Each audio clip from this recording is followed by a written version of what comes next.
Hi, so this is Craig Golan from craiggolanphotography.com. A lot of people ask me how I come up with my ideas for my project and how they evolve, so I'm going to take you on the journey of my latest project.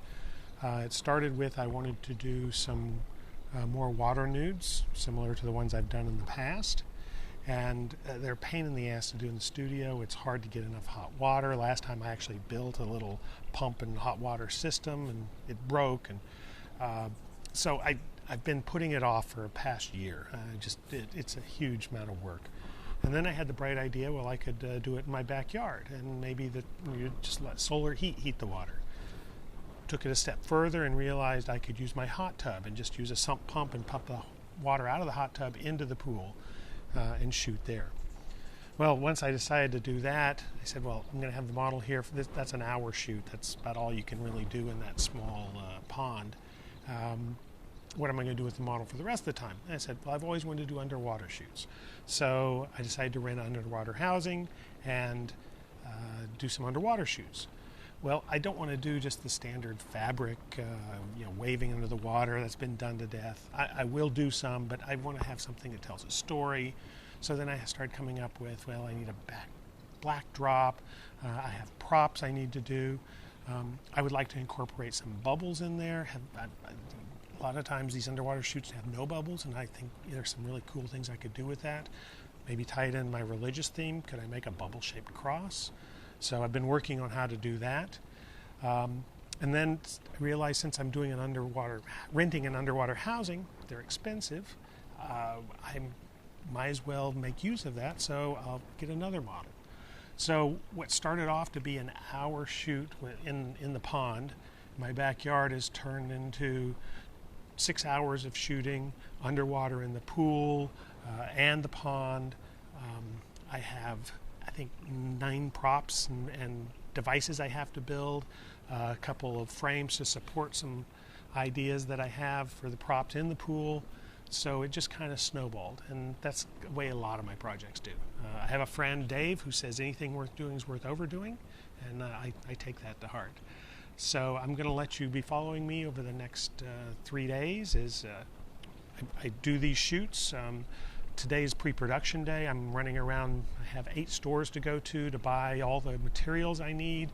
I'm going to construct things tonight to build the props and the support structure that I need. And then we'll be ready to shoot. First shoot is 11 o'clock tomorrow, which is Wednesday. Today's Tuesday. 11 o'clock tomorrow I'll be doing my first shoot, and we'll show you the behind the scenes for that as well. So, hope you enjoy.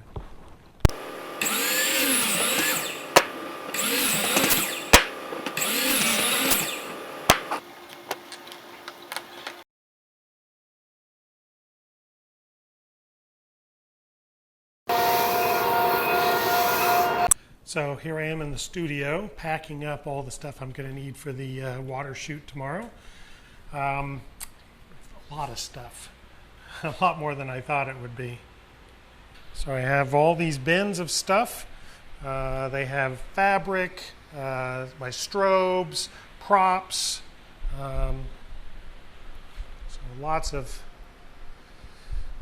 dresses, lighting stuff. This is the white scrim that I'm going to be using, and you'll see that tomorrow. Clamps, lots of light stands and C-stands. I also have I'm going to do a shot with the cross. So there's the disassembled cross. I'm going to be suspending that underwater. It's currently 11:30 p.m. and I'm putting on the final touches of the props I've been working on today. Here's a few of them. I've taken a 16 foot long board and attached 2 Luma cubes onto it, so I can have a beam of light coming down from the top of the water. I've also added some eye bolts there and up here, and I've also installed on my cross here some eyelets on the end of it so that I can suspend the cross underwater. I also got the underwater housing arrived today. I picked it up from Borrowed Lenses and gave it a quick test in the pool, and seems to work great. I'm looking forward to doing some underwater shots with it tomorrow.